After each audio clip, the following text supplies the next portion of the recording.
Okay, so welcome to Transcendent Psychotherapist. This morning I'm joined by my good Facebook friend Al Cannistraro, if I pronounced that correctly, Al. Yes, you did. Great, okay. And we're going to be chewing the cud over all things Bernardo Kastrup, consciousness, the mind, cosmos, science, God, wherever we end up feel like going. Of course, we've planned this in great detail, haven't we, Al? But yeah, it'll be fine. Hardly. Yeah, we're both thinkers that love all this stuff. So that's how it's going to roll out. Just to start, I'd just start with a thought. I think we're probably in a period of philosophy and science that is going to be a bit of a Copernican revolution of the mind. You know, where we used to think, like, in the Copernican revolution, Copernicus overturned things by kind of saying, actually, the Earth goes around the sun, not the other way around.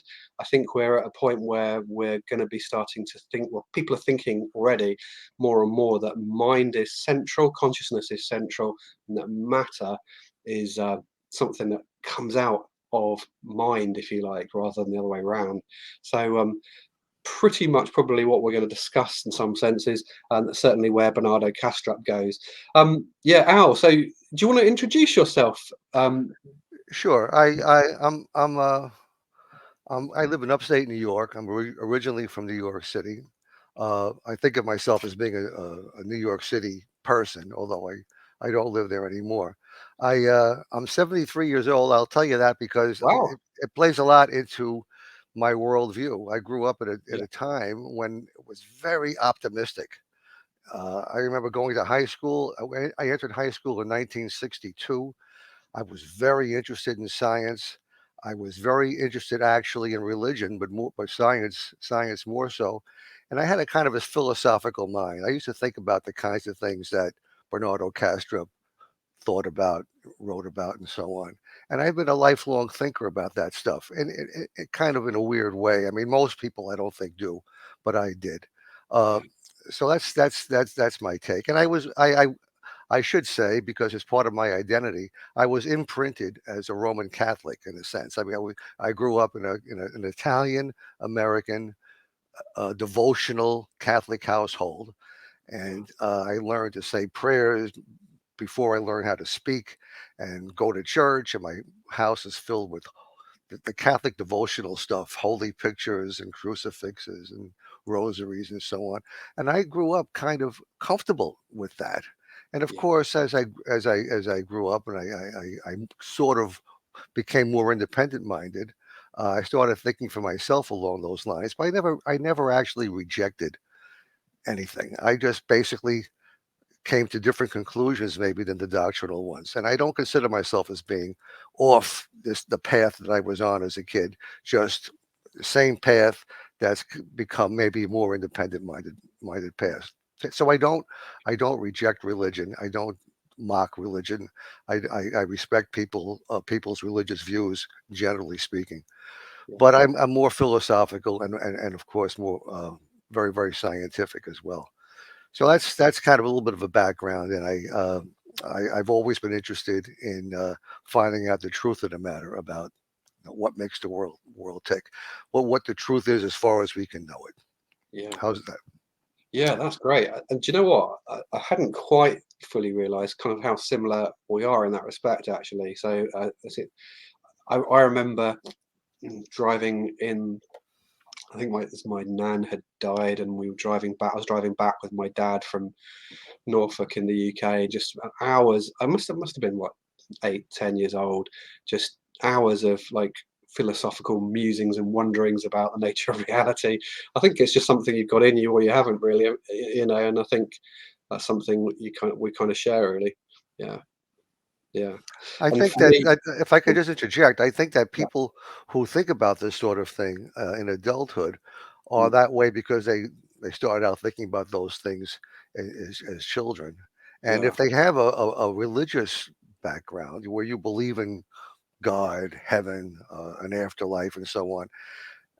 If you move on from that, it leaves a hole that needs to be filled, I mm, think, somehow. And I think just to jump ahead a bit, I think that's why I find myself so attracted to idealism, ontological idealism, and to Bernardo Kastrup in particular. It fills a hole. Yeah, yeah, yeah. I think it's just, and I think, whatever. I mean, there's always different types of religions and different views on religions and whatnot, aren't there? But I think there can be, like you say, if you've got that bit of inclination in you to kind of be that kind of person, and you're exposed to, just that framework of thinking about the big questions, even if you're brought up in a quite dogmatic background, like you say, it kind of, I don't know, it's kind of tinder, isn't it, for the fire, really. It kind of sets you on that path, gives you that framework. Whereas I wonder sometimes, and this is an unfair generalization in a way, but I wonder if you grow up in a family where you don't have any of that, it can be harder. It may be, if you've got that inclination, you'll still get there to kind of asking those questions, but just having that permission to, just to wonder about big things when you're younger is probably important. Yeah, Yeah, yeah. I mean, if I could just share this thought with you, I belong to a book group that happens to be called the Philosophy Group, but it isn't really a philosophy group. It's just a group of people who basically most of them are members of the Unitarian Universalist Church. yeah, Well, I don't know if you have that in the UK, and most of these people are atheists. Some of them may have had a little bit of religious upbringing, but most of them are atheists. And yeah. this worldview that I have now, or my openness to this worldview, is totally bonkers to them. I mean, they cannot even begin to understand why Yeah, anybody would reject materialism. And I feel it's because they have no appreciation for religion. They never had any religion, any religiously based worldview instilled in them as children. yeah, So that seed was never planted as it was in me and in you, I imagine. And it's a big difference. It's almost genetic difference at this point. I mean, yeah, I just, I mean, unless you are willing to be open minded about materialism, there's no point in considering any alternative. I mean, why yeah, would you? yeah, And most people are very, very happy with what they think is obvious, that the world that they see is real. yeah, yeah. Yeah, and I interviewed, I think you probably saw it, Dale Allison this week, talking about mystical encounters, Yes. and just, his kind of presenting evidence after evidence of all sorts of things, just saying, I don't know what to make of this exactly, but materialism and reductionism doesn't do it. You know, yeah, yeah, yeah. So should we jump into Bernardo a bit and kind of perhaps we should outline or define for perhaps people watching that are less familiar with Bernardo's work, what on earth we're talking about when we talk about idealism, kind of what he means by it. How do you understand that, Al? Kind of a definition, how do you think he kind of, what's it mean? Well, I just want to say that I lost you for a bit. I don't know if the problems at my end or at your end, Ah, but okay, I can hear you now. I do not see your picture. I see now you're back. Now Ah, you're back. okay. So it might be at your end. Maybe you'll fix it later. But once you ask the question again, Yeah, sure. I was just saying, for our listeners who perhaps are less familiar with Kastrup's work, perhaps we could arrive at a definition of idealism and kind of what he means by it together, just so that people understand. We're using these kind of long words here and there, but just making it kind of accessible, really. Yeah. How do you understand idealism, Al, from Bernardo's point of well, view? it begins with asking the the the open-minded question: what is reality? Not assuming anything, not assuming that we know what reality is. You ask the question, and you try to have a theoretical framework for all of reality, and you try to include everything into that concept, including mind, including consciousness. And if you think about the materialist perspective, you realize most people realize that they can't get to consciousness in principle from any scientific uh, facts.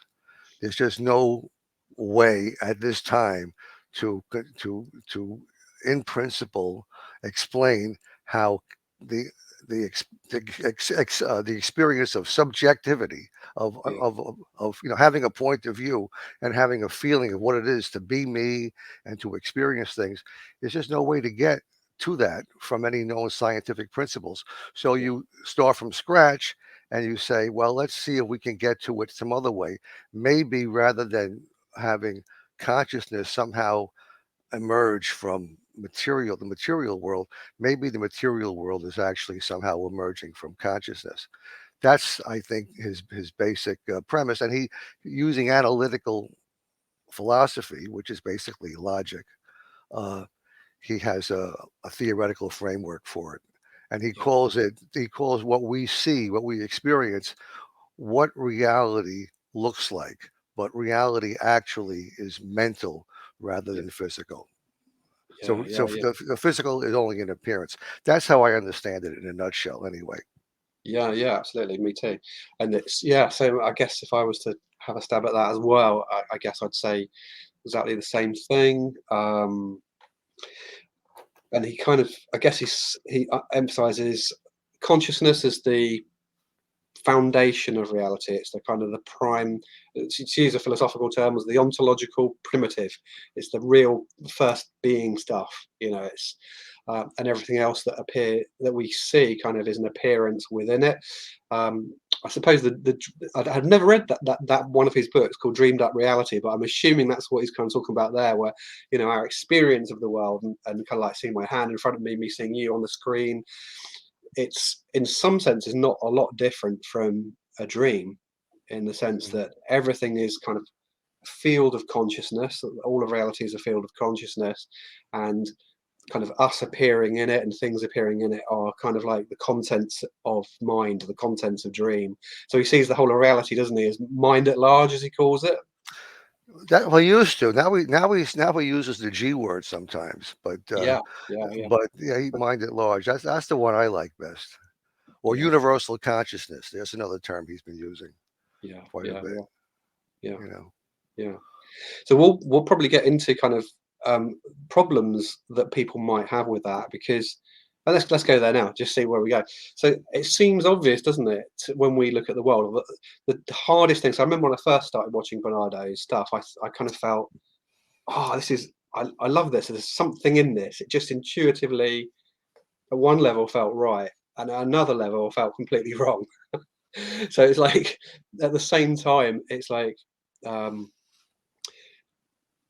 I just love kind of flipping things on their head, I guess, and I just think that, well, that might be an interesting thing to do, hypothetically, isn't it? Just to flip, if we're not getting anywhere with the explaining consciousness through materialism, well, let's flip it and see what happens, see what comes out the other way around. A bit like Copernicus with the, with the planets going around the suns. I've got this data about the planets, and it doesn't quite add up. We can add in lots of complex mathematics and end up with epicycles that still hold the old model, but it's getting way too complex now, and probably suggesting actually we've got the model wrong. And I think something's going on similarly with consciousness. So, but yeah, like I said, I found at one level kind of intuitive gut feeling of, yeah, I think he's onto something. But there's also that reaction of, you look at the real world, and you think, well, I mean, it's matters pretty there, it's solid, and it was a famous quip, wasn't it? Berkeley's different idealism to Bernardo's, when I can't remember the name of the guy. He refutes Berkeley's idealism by saying, I refute it thus, kicking a rock. The Right, sort of right. solidity of the world seems to suggest that, what on earth are we talking about? That it's actually all a content of mind. Yeah. Yeah. Any kind of reflections on all that stuff, Al? Well, to in all honesty, right before I discovered Bernardo, and I was so lucky to have discovered Bernardo, I just stumbled upon him in a 3-hour interview he did with a young philosopher. Uh, I had discovered a scientist named Robert Lanza, Lanza, who wrote a couple of books about biocentrism. Are you familiar with that? Uh, The Lanza name rings a bell, but no, I'm not Okay. familiar with Well, at any rate, he was a science prodigy as a kid. He's a scientist. He's an MD. He's a medical researcher, and he and he lived a lot of his time in the natural world as a child. And as a child, I mean, playing outdoors, in other words, and experiencing nature. And he had this experience as a child where he tried to imagine what it was like to be an insect, a frog, these different creatures. And he realized, he had this insight that every species has its own form of reality that's biologically based on the way they evolve sense organs. So the way, let's say, a light bulb that's lit up at night might look to you or me be totally different from, let's say, how it looks to a mosquito. Okay, Mm, and the mosquito might land on that light bulb and walk around the light bulb and come back to the same spot. And it has like a totally, maybe two-dimensional world in that sense. But we don't experience the world that way. But their reality is as real to them as our reality is to us. And our reality, which we privilege because we're humans and we're at the top of the food chain, is only one form of reality. And that reality, actually, if you think about it, even if you think about the mind as being physical, it all takes place in the mind, because whatever it is that's out there, we don't really know what's out there. We just know how we perceive it, how it was mm, how it was processed through our sense organs. Whatever that is gets processed, and that is our experience of reality. And it would be totally different if we had different sense organs, So yeah. in that sense, it's all in the mind. And it's only in the mind while it's in the mind. If I look at the moon, for example, and I see the moon, the big round full moon, if I look away, it's gone from my mind. So for all practical purposes, that full moon only existed as I saw it while I looked at it. Then when I looked away, there's another reality in my mind. So that was like kind of a half step toward Bernardo Kastrup. I was already thinking that a reality is ephemeral. This guy Lanza, he grounds it all in quantum theory, and the idea that not until you consciously observe something do you collapse the wave function and Mm, solidify its position and its speed and that yeah. stuff. That's how he grounds it. So anyway, so that was kind of a half a step toward Bernardo. It was easy for me to embrace Bernardo's view. Yeah, yeah, and yeah, you reminded me there of Don Hoffman. I'm imagining. I bet you're familiar with Oh Don's yeah, yeah, yeah. stuff as well. Yeah, Yeah, same because thing. the two of them have done a lot of work, and it was like, yeah, I was watching him the other day, and just how he is saying, that space time is not fundamental, and that's what a lot of colleagues in kind of cosmology are starting to say. And what's fascinating for him as well, it seems to be that, of course, we can get onto his book in a minute, maybe just briefly, that because what you were talking about there was that a ref similar, wasn't it? Is that idea of we're not evolved. Hoffman says, we're not evolved to see reality as it is. The reality that we see is a kind of evolved interface that we allows us to kind of function in the world, but it's not actually how things are. But yeah, he was talking about, space time is not fundamental. And yeah, some really fascinating stuff where he's doing thinking on what's it called, conscious agents theory. He's saying, whatever you view, the physicists now are having to go behind space time and say there's something underneath that. Space time is emergent. There's something more real underneath that. Of course, it's not in space. It's not in time.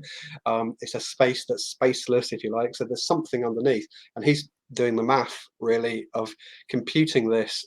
What if we, kind of compute this as conscious agents?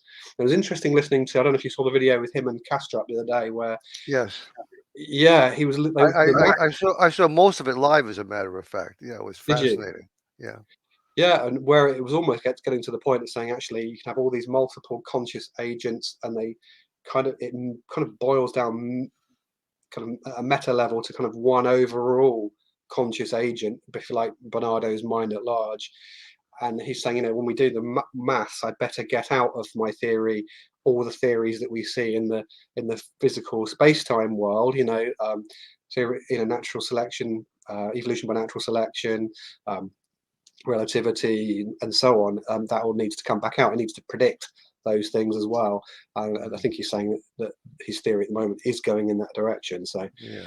He has one. Just I should mention. I mean, I don't have to mention it, but viewers might be interested to know that he has a TED talk. It's not that new, and it doesn't show his latest research, but it gives the basic idea. It's a 20-minute or 25-minute TED talk that kind of makes the basic point very, very clearly. You can look it up. Yeah. Well, if we bring those two guys together for a moment, because Bernardo uses the metaphor, doesn't he, of the dashboard of perception. Hoffman uses the idea of this, the reality we see, the material world, is kind of like a VR headset. Yeah. Yeah. So maybe if one of us kind of runs over that a little bit for everybody. Why don't you go ahead? I'll go. You try. You try. So as I understand it, and tell me if I've misunderstood it. So what Bernardo seems to say is that our senses, the way we see the world, like our sight and our hearing and our sense of touch and how the world appears, is analogous to, say, if you're flying an aircraft, the senses, all the sense data, the way we put the world together is like the dials on the dashboard of an aircraft. And it's helpful, though all of that information will help. You can fly the aircraft simply by instruments and looking at just at that dashboard. But please don't confuse that with the actual reality of the external world. This is kind of, as Hoffman will put it, a user interface. It's functional, but I think as both of them explain, if we were to actually perceive all the actual real world behind it fully, we would dissipate into an entropic soup. The data is so rich that the brain is kind of evolved in a way. It's kind of course, the brain itself is a part of the dashboard, but it's, the mind, if you like, would be a better way of putting it, has evolved a way to just function in that reality. It's a very highly selected version of reality that's put together that we see, and that is the material world. Yeah, I think where Bernardo uses the dashboard on the aircraft with opaque windows, you can't see outside. You can only see, and the analogous metaphor for Don Hoffman is a computer interface. Where you have you whatever shows on the screen, they're all symbolic, especially like the icons that start your programs and so on. He uses a trash can as an idea. You can take a file and take your mouse and drag it to a trash can and make it disappear. That's not really what's happening. That's the best way we can understand what's happening functionally. So so the world is just icons. It's all symbolic of things that we need to know, rather than all the crap that's out there that would just confuse us, and we don't need to know to survive. Whereas if we were dealing with the reality, it would be a bit like kind of having to run a computer by managing all the different, I don't know, I'm not a computer expert, but I was about to say diodes, but that's completely all the chips and the binary digits and everything, and it's too much, not user friendly. Right. So we've evolved this kind of false perception. So the world that we see is a false perception, which of course is a view that is really ancient, isn't it? So if you go to the east and you go to the Hindu texts, the east looks at the world as a kind of maya or illusion. It's not the real reality. Yeah. There's a I don't know. Are you familiar with Rupert Spira? Spira. Oh yeah. Yeah. Okay. So he's the Eastern spiritual analog to Kastrup. I mean, they're saying the same thing. One is doing it scientifically and logically, and the other one is doing it from the Eastern spiritual tradition. But they're saying the same stuff. Yeah. So do you kind of follow Spira as well a bit? Not well. I like watching his talks, but not as much as I like Kastrup's, and I'm not really an adept meditator. That's just not my thing. Yeah.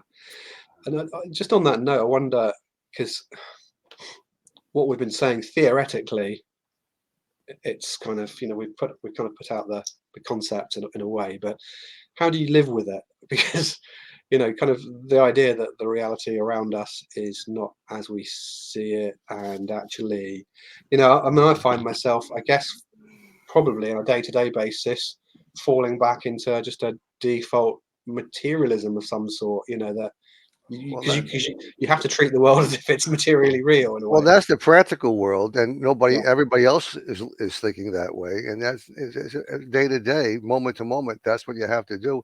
And if you start thinking, idealistically, you can't really relate to other people who aren't thinking the same way. And it really, I would say, it's of no practical consequence unless you're thinking about ideas like the hereafter.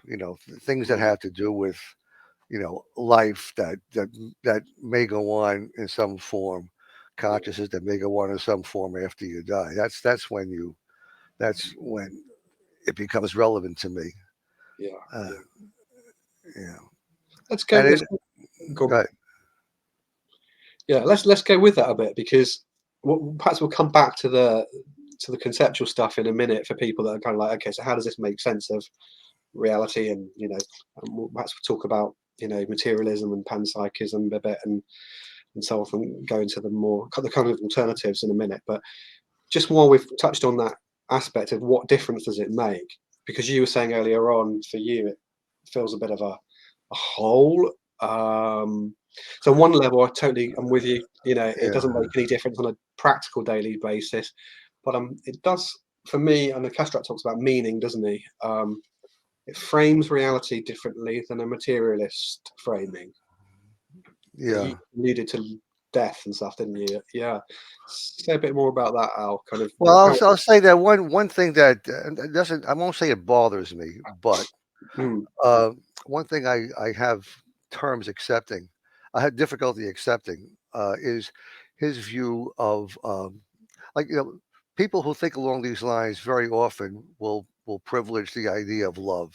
Love is a not only is it a virtue, but it's kind of a force okay. that kind of permeates the ether that we live in, and it's good to embrace this idea. Love is good, hate is bad, and love is real, and it's effective, it's effectual in some way. Whereas he's just a cold scientist about this. He has no evidence that love predominates over evil, and he thinks it's possible that I think he thinks it's possible that good and evil are equally effective forces. That so he doesn't think the world is necessarily good. He doesn't have Mm, his idea of his deity or his mind at large or his God isn't defined in the same way as defined classically as somebody who's all good, you know, yeah. and and and uh, and all powerful. And he doesn't think it has anything to do with with morality. As a matter of fact, he Yeah. doesn't get into morality at all. Right behavior versus wrong behavior, and that part I'm kind of dissatisfied with that. Okay. I kind of Yeah. wished Yeah. it would go more into the traditional ideas about right and wrong, Yeah. uh, and love and hate and all that. So that's what comes to mind when you Yeah. ask the question, anyway. Yeah. And it's interesting when you consider, because Rupert Spira and Kastrup have talked quite a few times, haven't they? Um, and that does seem to be a difference for me, because when you listen to Rupert, he seems to. I mean, I read his book. What was it called? You Are the Happiness You Seek. Basically, um,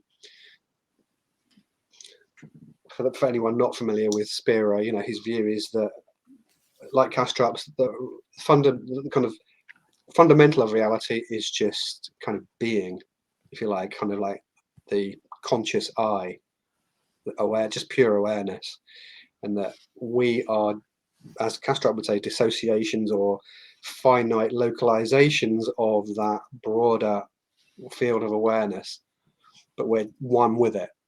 So the sense of a separate self, the sense that we are different and separate from a more fundamental consciousness is an illusion, and part of the way that we find some more peace and happiness in a sense is by disentangling ourselves. So not pulling ourselves away and out of life and out of the world, but just taking time sometimes to fall back into our more basic awareness of our I-ness, and not getting just caught up in the thoughts and the emotions and the perceptions and the stuff, if you like, going on the screen of life, but to better sort of just sit back and kind of get back into touch with our pure being, if you like. But he seems to see that kind of overall conscious I as peaceful, as happy, in the sense that these are using very kind of finite words, and good, innocent. He's even, I think I heard you use the word innocent. He knows nothing of the kind of evils of the world. These are just the kind of byproduct of the finite activity of consciousness, of what's going on in people's lives. And seems to be a fundamental difference between Rupert and Bernardo. Yeah, yeah. Um, what you just said triggered or it reminded me of an angle that Bernardo's been talking about quite a bit lately. The idea of a person's life is really in service to mind at large, Mm. who he says he believes has no ability to experience things outside of itself, and that's the purpose that we serve. Mm. We and other conscious beings are a way for mind at large to experience things other than itself. So, for example, he thinks that he wrote his books. He's written about a dozen books, I think, and papers. He thinks that he's been forced, he's been compelled by what he calls metaphorically daemons, but Mm. kind of personifications of mind at large that have kind of tortured him into writing these books, which he didn't really want to write, as a way for the daemons to exploit his intellect to Mm. answer certain questions. So now that he accepts that, he calls that service. He says that he's in service to mind at large. He Yeah. doesn't fight it. He does what he thinks mind at large wants him to do. Which kind of it blends in with Catholic theology. Doing Yeah. God's will. Yeah. Uh, I mean, so it dovetails there, but that's that's how he relates to mind at large. Yeah. Doing whatever it is that it wants him to do, rather than doing good and avoiding bad. Yeah. And it's a God that has needs in that sense, as it would be another difference, wouldn't it? I suppose. Mm, Um, and I right. suppose because he sees himself as one with God, whereas I suppose, I mean, there are shades of this actually. I'm not sure. Augustine even goes into a kind of panentheism at points. It kind of just teeters on the edge of, the I am that we experience as ourselves is the I am of God, as Yeah. Meister Eckhart put it. The Christian mystics. But yeah, I mean, yeah, it's like a different conception of God, isn't it? Where of God that is just kind of detached and separate and has no needs. Kastrup's God is, well, it's everything. It's everything, but it's kind of trying to, I think, as you put it, It's incomplete in a sense. yeah, it lacks self-knowledge. So it's kind of Yeah. almost like I kind of picture it. I can't picture it. A blob no metaphor is going to do. But if you imagine an entity that is just consciousness, but it's not self-aware consciousness, and I think that's the way he sees it. So Right. it's kind of evolving these localized versions of itself, finite versions of itself that are, if you imagine like it's a bad analogy, but a blob that is just a feeling kind of sensing thing, and then it kind of pops out and evolves an eye, and then turns around with that eye and kind of looks around at itself and looks around at the world. It's almost, that's the picture I get of Bernardo's God, that it's a kind of, it's a natural It's a phenomenon of nature that is feeling its way forward and working itself out and working out what the reality that it is. Mm. Yeah. Yeah. By the way, nature is another word he uses for this mind at large. He just calls it nature. Yeah. All that is. But yeah, it's fascinating, and I keep getting pulled into the old Catholic theology that I learned. I went to Catholic schools even through my undergraduate degree, so I'm very comfortable with those concepts, So I'm kind of happy to see Bernardo talking in ways that remind me of that. Yeah. I don't know whether we're on a similar kind of way of looking at things here, but I mean, I guess I'm somewhat dissatisfied as well with Bernardo's take, in the sense that there's something incomplete to me to seeing God, or the source of all being, if you like, as there is and there isn't. It's like, does God, if God is nature, I mean, the ultimate being is not what philosophers would call a contingent being. It's not dependent on something further. It would be just a necessary being. But I suppose Kastrup's view of God is that God is perhaps a necessary being, but it's just formatted, just happens to be there with this particular nature. That it. Yeah. But then maybe, I don't know, unless we understand some senses, other kind of classic theologies have that kind of view of God, that God has a nature as well. God is love, God is this, God is, and this is kind Right. of ways of describing God. But Well, those definitions, I think, were set up to allow the fathers of the church, Aquinas and so on, to define God the way they want to. They defined it the way they wanted to, so they could prove necessity of God's existence. I think that's what I'm trying to say. yeah, Yeah, yeah, that's how they defined it, so that they can go ahead and prove that it exists if you accept those assumptions that are built into the definition of God. Whereas Kastrup is he's assuming the existence of this ontological primitive.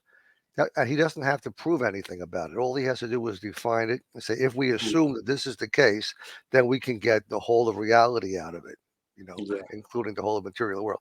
But he's under no obligation to line that up with traditional theological concepts of God. yeah. And I think I've heard him say that he's open to the idea there might be more. It's just that he can't prove that, and he's just staying within the bounds of Right.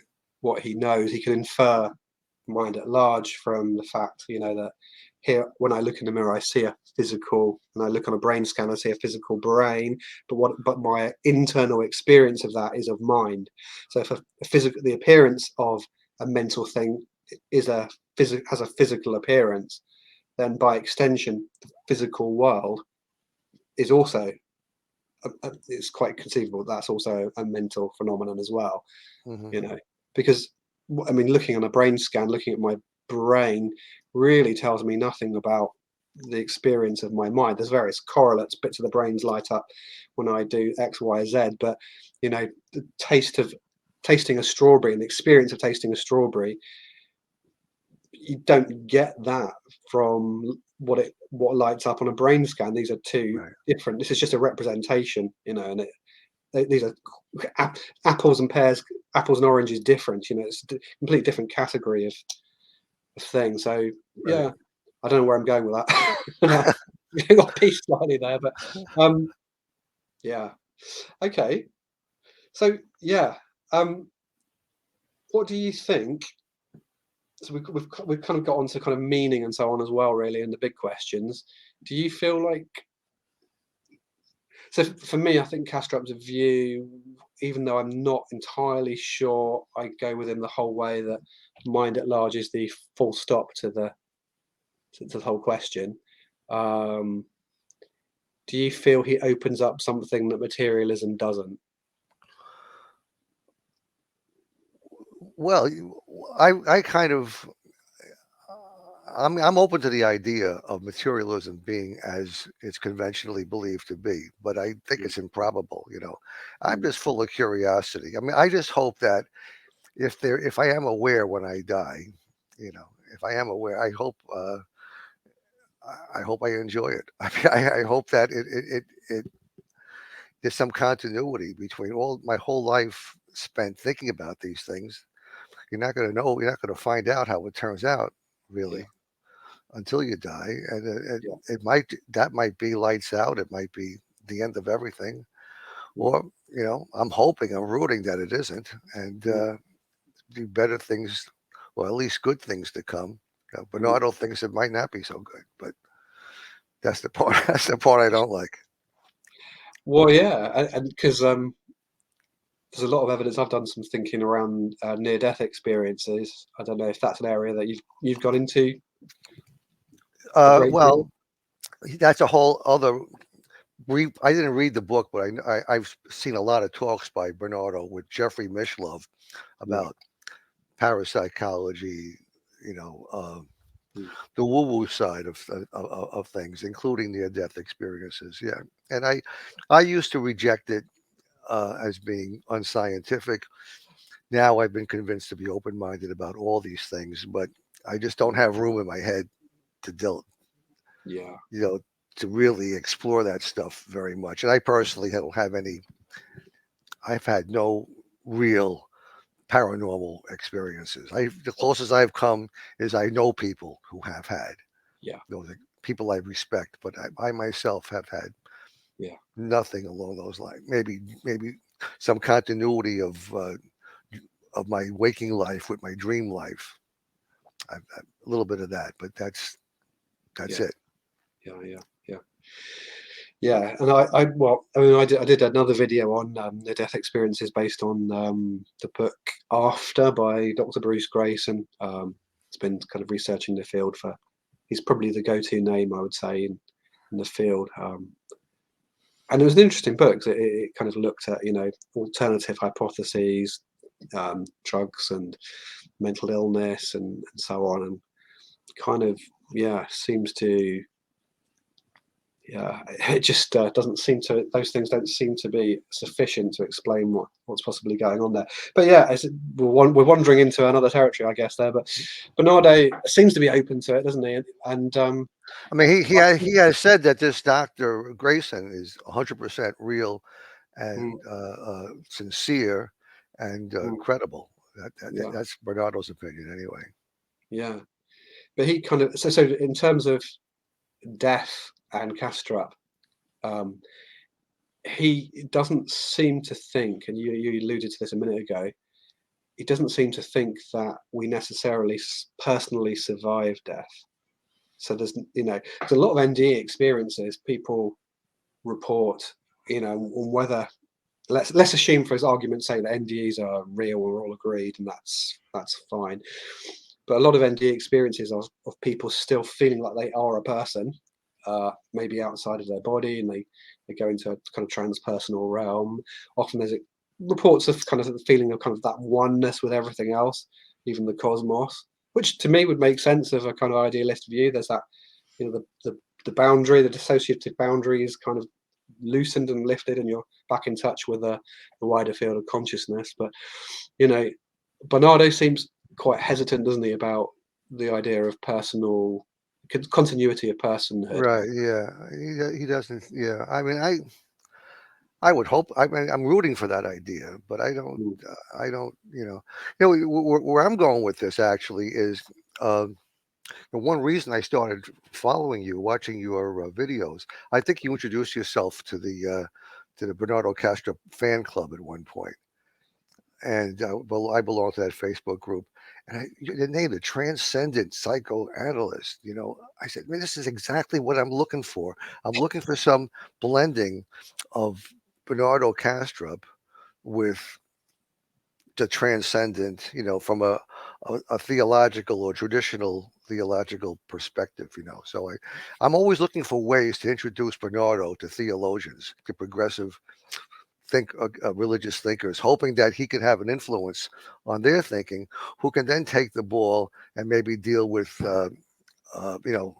life after death, as influenced by Bernardo's ontological views. That's kind of an ulterior motive I have that going forward.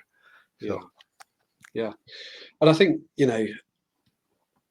it's for me, I guess, the search for me is kind of, and the reason I like Bernardo is I guess the last couple of years the amount of books I've bought, it's just ridiculous.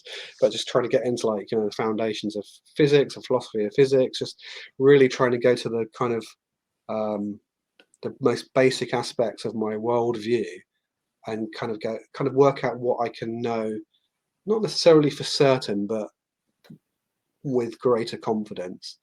And then I guess we're trying to build together, build up, and you seem like you're doing the same things. How do I build up a coherent and consistent worldview? What can I keep from my past? What do I need to reject? What do I need to modify?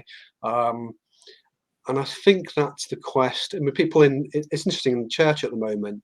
I don't attend a church or anything, but if you listen to sort of progressive Christians online, a lot of the discussion that they're having is around what's called deconstruction. So they're dismantling aspects of the faith and trying to work it out. And I guess with a worldview, you've also got to reconstruct as well. You've got to kind of, you don't want to just live in a pile of bricks. You want to kind of work out what actually can be put together. And I guess Kastrup for me is part of that picture. I don't necessarily convinced that he's got the whole picture, but I think he's got an interesting enough part of the picture that certainly brings a bulldozer to the kind of materialist views. And then I guess is something Dale Allison and I were talking about the other day. Once you've got, I suppose, I mean, he's not an idealist, but once you've got kind of an empirical way of seeing the world where you can see there's good evidence that there's more to it than what's right in front of your face, then that builds your confidence to kind of think about how else you might build out from there.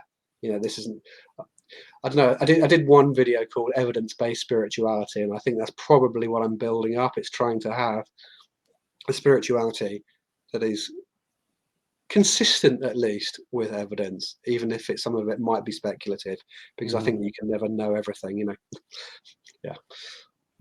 Does that kind of match with where you are? Yeah, I guess so. I mean, I'm very scientific. I actually approach this more in a scientific way than spiritual or philosophical. I was looking for all the correlates of consciousness, all the brain, all the neuroscience, looking for God in a sense, in your brain, in the circuitry, and realizing that it ain't there. But I was, for a while, I was following the work of Roger Penrose and Stuart Hameroff. Are you familiar with those scientists? I know who you mean, and kind of they're trying to come up with a theory of consciousness from microtubules or something, wasn't it? Right, yeah. Yeah. So I mean, it's based on quantum theory and so on. Yeah, I was very, very interested in that, and I respect them both a great deal, especially Roger Penrose. But I've kind of gravitated away from that view because it just doesn't seem to be unless they can prove this stuff experimentally, which is, I guess, what's it's science. So they're supposed to be able to find experimental verification, and I think that is being worked on. But until that happens, I'm just going to kind of stay away from it. Yeah. Not spend a lot of time with it. I mean, yeah. There was something I read recently. I couldn't point me in the right direction, but I think they were saying there was something that threw a big spanner in the works of their theory. Penrose's microtubules. right. Yeah. Yes. Yeah. And then, where do you see this? Where do you see this kind of panning out for you? Kind of, what if you sort of imagine where it might go for you?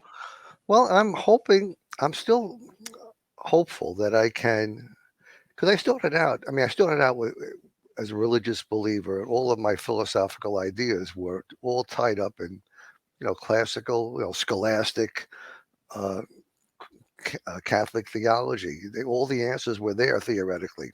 At one point, that's what I thought. Anything, any questions you had about meaning, about Mm. life, you could find somewhere in Catholic theology, which was naive to think that. But that's the idea that I was sold, and now I'm just trying to get that type of thinking to consider uh, the ontology that Kastrup has come up with, because I mean it's all of it is so outdated. It's so outdated. It's centuries out of date. It needs to be brought up to date. And there have been some theologians who've considered quantum theory and so on, but they're not really up to speed as far as I'm concerned with idealistic ontology. I Yeah. mean, I think he's got a good body of work. He's got how many books? A dozen books, and and Mm. and many. He's thought it through so tightly, and a lot of his at least his early videos are argued so formally, so precisely.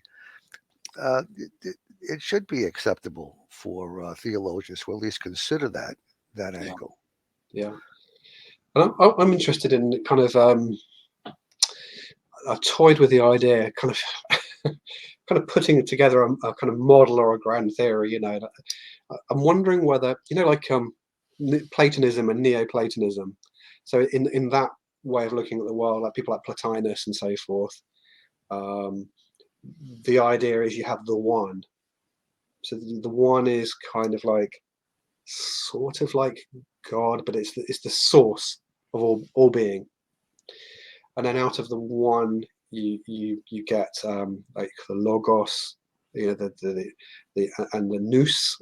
So you get the kind of, which gives rise to the forms, the mental ideas that then kind of shape the world. And then you get the cosmos with a K, which is in Greek meant kind of like the world soul. And then you get all the kind of this kind of chain of being, I guess, really, but in which we sit. But I kind of wonder whether Kastrup's mind at large almost fits in a Neoplatonic sense into like world soul. There's this Mm, field of reality that, I mean, because the Greeks saw the universe as a living thing. It's only sort of since mm, Newton with the sort of, you end up with a universe, a sort of dead universe, of a mechanical universe. yeah. But maybe I mean, Kastrup's open to the idea that maybe there's mind at large is kind of nested in a wider reality. But I kind of play with that in my head. The kind of, is there a even deeper um, level of reality, which is like the one. Yeah. So what do you think of maybe that those sort of ideas that maybe Kastrup's mind at Yeah, well, large? I've heard him use the word soul a couple of times. Mm, I don't remember the context, but yeah. I think there's a lot of potential there. He has his only exposure to religion was as a child through his mother. His mother brought him to Catholic Church a little bit, and he Yeah. thinks he has an adequate understanding of the basics of Judeo-Christian theology. I don't think he does. I think he's lacking, and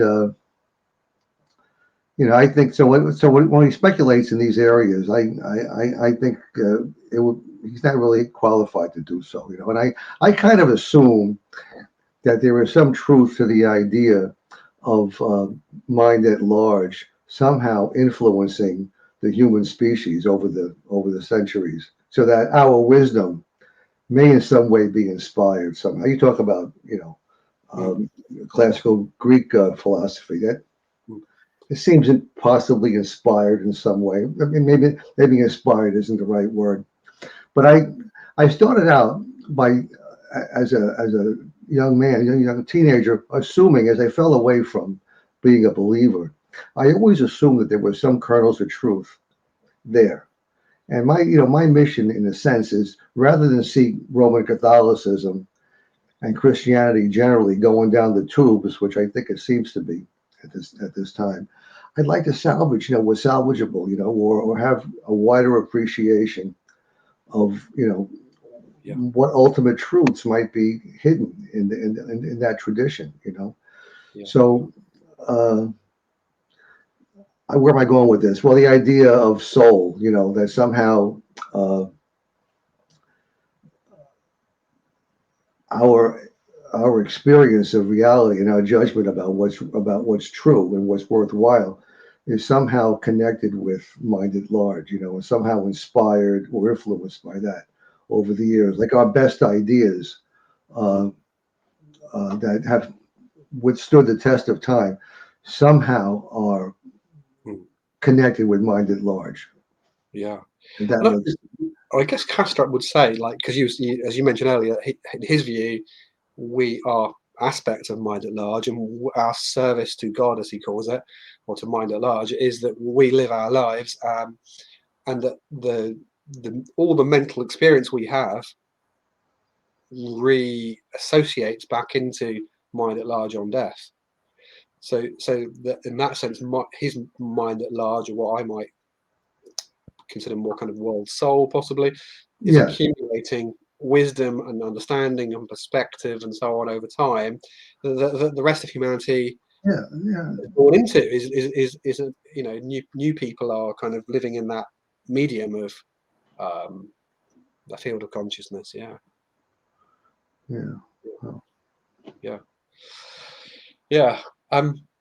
Okay, so any other thoughts or questions or things that you wanted to raise before we finish up? I think an hour mark is probably good for YouTube. I think it's good. I mean, maybe we could repeat this sometime if sure, if we were inspired to do so, you know. But no, I think it's I think we covered a lot of territory, and I really appreciate the opportunity to speak to you using this medium, because I've never done this before. So you've kind of broken a barrier for me. So I'm appreciative of that. I don't want to go into the religious thing any further, because that'll open up a whole other aspect. But you know, I guess what I want to say is, when I try to convince other people that I'm not wasting my time thinking about ontology, I say it's fun. It's more fun to consider the alternatives and be open to the possibility of alternatives than to just assume the truth of the superficial, of what's superficially true. You know, it's just more fun. I think it's enjoyable. You know, I enjoy conversations like this, and the opportunities for them are very, very rare. So another reason for thanking you for having me on. No, it's been an absolute pleasure, and we've probably kind of touched on all sorts of areas of stuff, and that might give us a kind of way that perhaps if we did it again, we can then think, okay, do we want to pick a particular area and drill down a bit more? But it's been really good, and I agree with you. I feel like sometimes like I think I'm still like a 10-year-old kind of. Life's still got its. I think when you sort of got that exploring, curious mindset, the world's still kind of interesting. And there's like, I don't think we're ever going to bottom it out. I think the world is infinitely mysterious, and that's part of the pleasure of reality. But yeah. Well, it's been a pleasure, Al. I hope you get some sleep the rest of the day, because that was a very early start for you. I'm good. Okay. All right, so thank you, and Merry Christmas, right? Can you say that? And Merry Christmas and Happy New Year to you as well. Good. Yeah. So take care, and we'll speak again. Okay. All right. Bye-bye. Thanks. Bye.